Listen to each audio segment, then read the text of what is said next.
Assalamualaikum warahmatullahi wabarakatuh. Halo rekan-rekan semua, kembali lagi bersama kami. Semoga dalam keadaan sehat selalu. Baiklah, pada kesempatan kali ini kami akan berbagi informasi yang sangat terbaru tentunya. Dilansir dari jpen.com, Jakarta, Solusi Menteri Pendayagunaan Aparatur Negara dan Reformasi Birokrasi, Menpan RB, Aswar Anas untuk honorer tercecer atau tidak masuk pendataan non-ASN tahun 2022 mendapatkan respons positif. Dewan Pembina Forum Honorer Non-Kategori 2 Indonesia, FHNK2I, Raden Sutopo Yuwono mengatakan menu pengaduan bagi honorer yang belum masuk pendataan Badan Kepegawaian Negara, BKN, tahun 2022 sangat membantu. Terlebih banyak honorer tenaga kependidikan, Tendik, belum masuk pendataan BKN 2022. Nanti saling dapat apa? Dapat masukan ini. Yang menghilangkan bukan BKN tapi instansi yang terkait. Jadi bukan BKN-nya. Nah, kira-kira gitu. Nanti saya minta menjelaskan, Pak. Ini memang tadi agak repot. Insya Allah sekarang tidak ada tes yang bisa dibantu oleh orang lain. Termasuk tes kejaksaan ada di tempat kami. Tidak ada satu pun yang bisa. Karena begitu tes soalnya langsung keluar ini. Tes diplomat juga sama, tidak ada yang menjamin putranya diplomat sekarang lolos di tempat kami. Tidak ada, saya bilang. Kalau pimpinan sebentar, mumpung menyela sebentar. Nggak ada yang namanya bisa diatur betul tesnya, tapi sekarang muncul grade-nya turun lagi, mafia administrasi di daerah. Oh iya, sebentar. Nah itu, terima kasih. Nah, nanti yang administrasi nanti biar dijelaskan oleh BKN, administrasi bukan domain kami, itu domain instansi yang terkait dengan administrasi. Jadi memang Pak Ketua, ini ada soal yang di Jakarta, ada soal di provinsi, ada soal di kabupaten. Ini macam-macam soalnya. Ini soal kabupaten karena lapor di kabupaten melambung ke Bapak itu. Padahal ini sebagian kewenangannya kabupaten kota. Apalagi bupati yang mau berhenti. Nah, tapi bukan berarti mau berhenti negatif. Ini repot direkam. Jadi susah ngomong. Saya nanti aja kita repot kira-kira. Jadi terima kasih masukannya. Nah, kami apresiasi tadi Pak Yatno, kami senang. Kalau ditemukan data pidana langsung laporkan ke polisi, diproses. Karena memang itu salah itu. Itu menipu, menurut saya menipu orang untuk ngangkat ditarik. Apalagi dengan nominal 30 sampai 100. Kami mengapresiasi, mudah-mudahan nanti bisa dikerjakan. Jadi kami setuju Pak Ketua, nomor 1 data. Yang berikutnya Bapak sekalian terkait dengan transaksi tadi sudah kami sampaikan, kemudian soal jumlah P3K, kenapa kok naik turun? Karena menambah yang SPTJM tadi nambah. Nah yang dulu waktu kami laporkan, yang SPTJM ini nambah instansinya. Nah maka otomatis nambah, kira-kira gitu. Nah terhadap data-data baru tadi yang disampaikan Pak Ketua, mari. Nah ini tadi kan, wah Pak Menteri ini bunyi-bunyiannya bagus kata Pak Endro. Mana Pak Endro tadi? Wah bunyi, ini bukan bunyi-bunyian saya, ini undang-undang yang Bapak buat ini hebat. Saya cuman mengkompilasi dari yang tebel tadi, yang 608 DIM, itu menjadi kurang lebih 16 saja. Nah nggak mungkin saya bahasakan dengan bahasa, maka saya rangkum dengan bahasa yang pendek. Jadi sebenarnya ini usulannya teman-teman semua, kita rangkum dikit. Nah gimana cara mewujudkan? Ya ini bareng-bareng kita buat PP-nya, bareng-bareng ini. Termasuk tadi, ini kita belum jelas yang honorer, paruh waktu dan penuh waktu itu bagaimana. Lah ini kita bahas bersama. Karena memang komitmen kita dulu mau dibahas. Sebentar Ketua, interupsi kira-kira Ketua. Gitu. Saudara Menteri, itu kan SPTJM menyusul lagi begitu ya? Kemarin, nambah lagi. Kan kita deadline waktunya kemarin. Ya sebentar Pak, kan nambah lagi. Iya. Nah, apa enggak terbesit dalam pikiran kementerian ini, kok bisa nambah lagi Pak? Ini yang saya sebut transaksional itu Pak. Baik. Itu Pak Menteri. Baik. Nanti BKN kami minta nanti menjelaskan. Terima kasih Pak. Termasuk Ibu dan Bapak sekalian tadi fokus terkait dengan P3K. Jadi selain pusat, provinsi dan daerah, ini ada instansi pembina yang punya syarat undang-undang. Contoh, kenapa kok tidak boleh SMA? Itu ada undang-undang guru dan dosen. Jadi di dalam undang-undang guru dan dosen, kalau tidak sarjana nggak boleh diangkat P3K. Ini saya udah ngomong ke Mas Nadiem. Ternyata undang-undang, maka kita kasih afirmasi khusus Papua. Karena nggak bergerak ini. Maka di Papua kami keluarkan khusus afirmasi SMA boleh, P3K. Yang lain kami belum memberikan afirmasi. Kenapa? Sampai batas waktu tertentu tapi. Nah, nanti saya minta menjelaskan. Jadi mohon maaf, ini kaitannya bukan hanya di Kemenpan RB, tapi kaitannya di instansi pembina dalam ini misalnya Undang-Undang Guru. Terkait dengan bidan juga, ini terkait dengan instansi pembina namanya Kementerian Kesehatan, yang juga punya syarat dan validasi tertentu. Sehingga kebijakan kami buat sebagian eksekusinya adalah ada di tempat mereka. Tapi kami akan teruskan Bapak Ibu sekalian masukan dari Bapak Ibu terkait dengan soal ini. Nah, soal indikator ke depan jelas atau tidak, kita sudah membuat namanya indikator RB berdampak. Jadi sekarang ini dampak dari pekerjaan yang diharapkan kami kira udah jelas. Kemudian mestinya tidak boleh Pak Hugua ada PHK massal, karena begitu Pak Ketua menyepakati terkait dengan perpanjangan ini, kami langsung keluarkan SE. Yang SE itu otomatis menganggarkan kembali tahun depan. Dan ini udah kami kumpulkan semua kepala BKD, bupati kumpul, absennya ada semua. Nah, mungkin bisa saja nggak dilaporkan ke bupatinya. Mestinya ini masalah. Nanti mohon didalami Pak Kepala BKD, BKN yang mem-PHK massal. Karena mestinya tidak ada lagi PHK massal. Nggak boleh ada, karena sudah kami keluarkan SE jauh sebelum proses anggaran 2024 berjalan. Jadi mestinya sudah tidak boleh. Nah, yang berikutnya Pak sekalian, kenapa formasi tidak sama, ini yang umum-umum. Karena formasi itu berdasarkan usulan daerah. Ini tidak sedikit sekarang Pak Junimat, daerah tidak mengusulkan formasi P3K. Ini banyak. Mereka di demo. Jadi kita nggak bisa membuat di sini karena daerahnya nggak mengusulkan. Karena daerahnya belanjanya udah lebih di atas 45%. Sehingga mereka tidak mengusulkan. Inilah bagian problema-problema yang dihadapi daerah. Nanti ini kita beresin di PP. Kira-kira berapa persen daerah yang boleh tetap menyelesaikan P3K untuk anggaran yang tersedia. Maka Bapak sebenarnya sudah membuat kesepakatan dulu. Bagi daerah yang belum tersedia anggarannya, dia boleh jadi P3K tapi paruh waktu.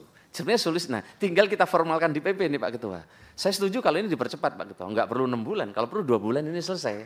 Yang ini, sehingga ada kepastian bagi mereka. Sehingga tidak ada alasan daerah mem-PHK P3K, karena mereka sudah jadi P3K. Nanti saling dapat masukan ini. Yang menghilangkan bukan BKN, tapi instansi yang terkait. Jadi bukan BKN-nya. Nah, kira-kira gitu. Nanti saya minta menjelaskan Pak, ini memang tadi agak repot, Insya Allah sekarang tidak ada tes yang bisa dibantu oleh orang lain. Termasuk tes kejaksaan ada di tempat kami. Tidak ada satu pun yang bisa. Karena begitu tes soalnya langsung keluar ini. Tes diplomat juga sama. Tidak ada yang menjamin putranya diplomat sekarang lolos di tempat kami. Tidak ada, saya bilang. Kalau pimpinan sebentar, mumpung menjelas sebentar. Nggak ada yang namanya bisa diatur betul tehnya, tapi sekarang muncul grade-nya turun lagi, mafia administrasi di daerah. Oh iya sebentar. Nah itu, terima kasih. Nah nanti yang administrasi, nanti biar dijelaskan oleh BKN, administrasi bukan domain kami, itu domain instansi yang terkait dengan administrasi. Jadi memang Pak Ketua ini ada soal yang di Jakarta, ada soal di provinsi, ada soal di kabupaten. Ini macam-macam soalnya. Ini soal kabupaten karena lapor di kabupaten melambung ke Bapak itu. Padahal ini sebagian kewenangannya kabupaten kota. Apalagi bupati yang mau berhenti. Nah, tapi bukan berarti mau berhenti negatif. Ini repot direkam. Jadi susah ngomong. Saya nanti aja kita rapat kira-kira. Jadi terima kasih masukannya. Nah, kami apresiasi tadi Pak Yatno. Kami senang. Kalau ditemukan data pidana langsung laporkan ke polisi, diproses. Karena memang itu salah itu. Itu menipu, menurut saya menipu orang untuk ngangkat ditarik. Apalagi dengan nominal 30 sampai 100. Kami mengapresiasi, mudah-mudahan nanti bisa dikerjakan. Jadi kami setuju Pak Ketua, nomor 1 data. Yang berikutnya Bapak sekalian terkait dengan transaksi tadi sudah kami sampaikan. Kemudian soal jumlah P3K, kenapa kok naik turun? Karena menambah yang SPTJM tadi nambah. Nah yang dulu waktu kami laporkan, yang SPTJM ini nambah instansinya. Nah maka otomatis nambah. Kira-kira gitu. Nah, terhadap data-data baru tadi yang disampaikan Pak Ketua, mari. Nah, ini tadi kan, wah Pak Menteri ini bunyi-bunyiannya bagus kata Pak Endro. Mana Pak Endro tadi?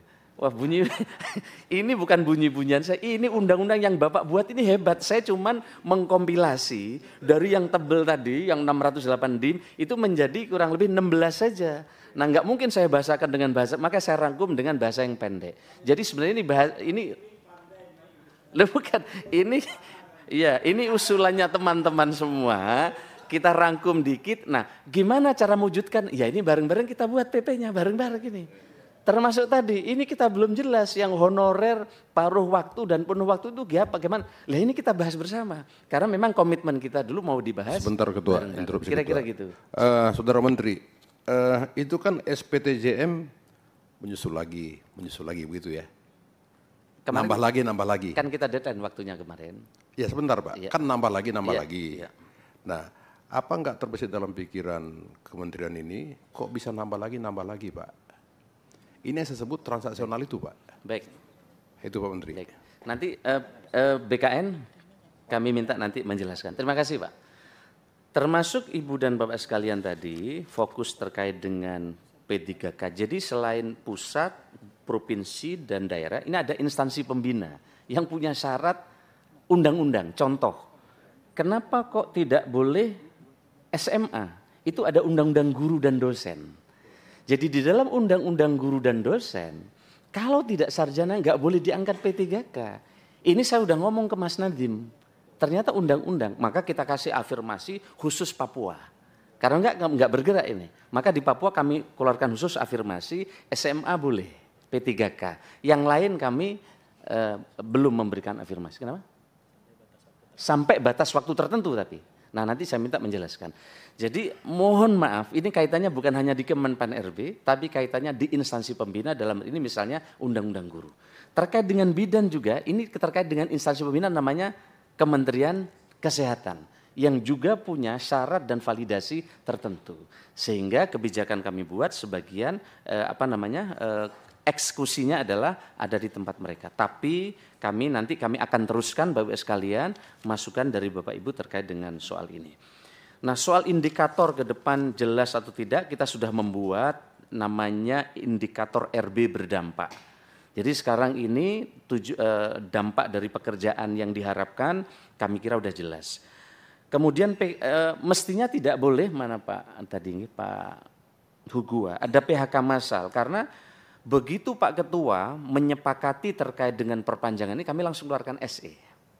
Yang SE itu otomatis menganggarkan kembali tahun depan.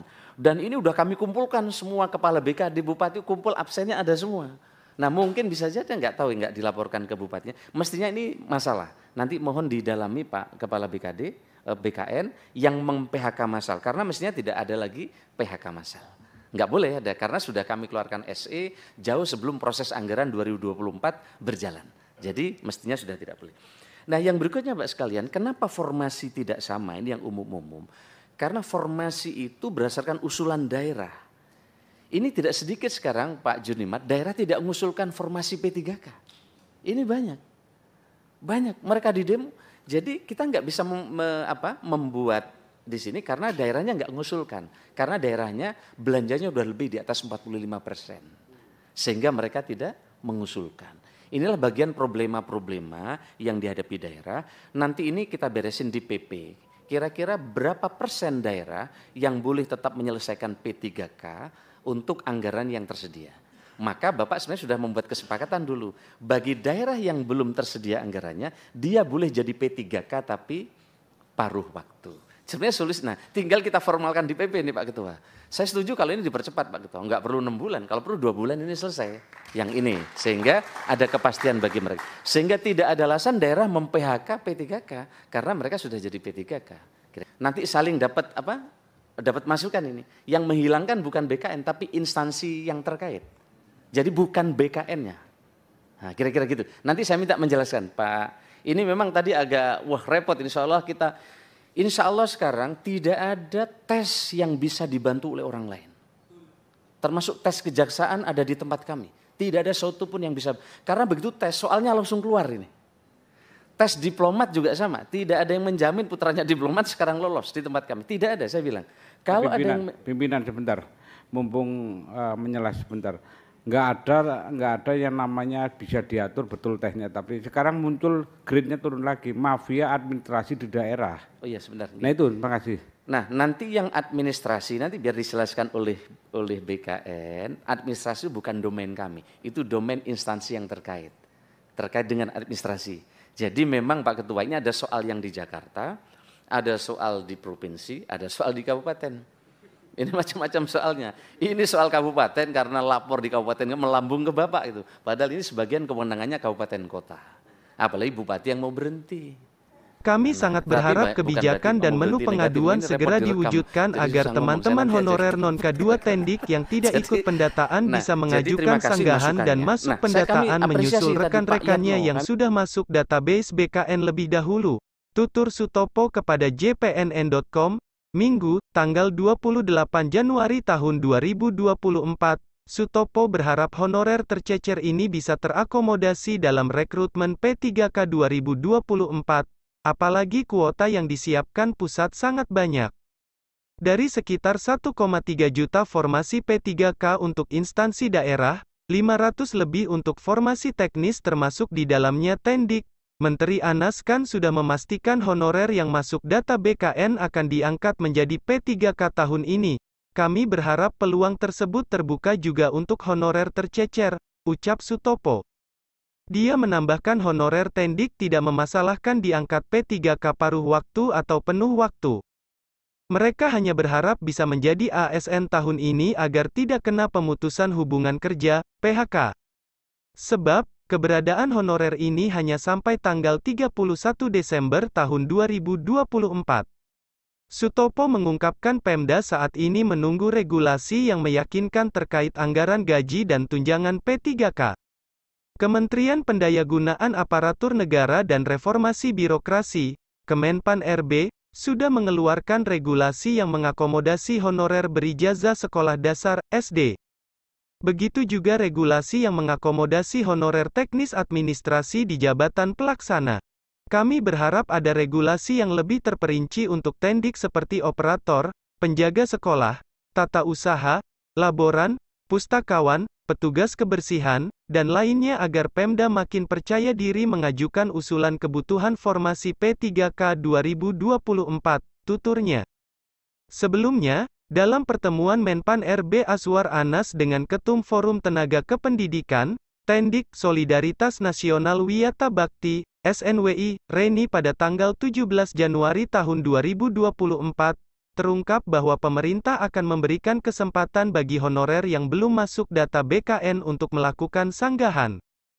Kami bertemu dengan Menpan RB Azwar Anas dan PLT, Kepala BKN Haryomo Dwi Putranto untuk mendesak pemerintah menyelesaikan honorer Tendik di tahun 2024, kata Reni kepada JPNN. Kamis 25/1, dia mengungkapkan SNWI meminta agar perekrutan Tendik menjadi ASN P3K ini tidak hanya untuk jabatan tertentu. Semua honorer Tendik mulai dari penjaga sekolah, operator, laboran, pustakawan, tenaga administrasi sekolah, security, tenaga keamanan, dan lainnya harus direkrut jadi ASN.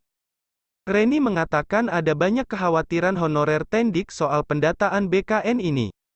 Apakah mereka akan tetap diakomodasi dalam seleksi P3K 2024 yang mengalokasikan 1,6 juta formasi, baik pusat maupun daerah? Kekhawatiran Tendik ini langsung direspons PLT, Kepala BKN yang menyatakan semuanya tergantung pemerintah daerah, apakah Pemda mengusulkan atau tidak. Sementara, Menteri Azwar menyatakan akan membuka pengaduan atau masa sanggah apabila ada honorer Tendik yang sudah bekerja lama, tetapi tidak masuk dalam pendataan BKN 2022. Reni pun mengimbau honorer Tendik memanfaatkan waktu tersisa untuk mendekati Pemda agar mengajukan usulan kebutuhan P3K teknis semaksimal mungkin. Jangan sampai 1,3 formasi P3K untuk instansi daerah tidak terisi maksimal. Demikian informasi yang dapat admin sampaikan. Jangan lupa untuk like, komen dan subscribe-nya agar channel ini tetap terus berkembang dan rekan-rekan guru tidak ketinggalan informasi-informasi terbaru tentang P3K, PNS, PPG, PMM. Sekian, terima kasih. Wassalamualaikum warahmatullahi wabarakatuh.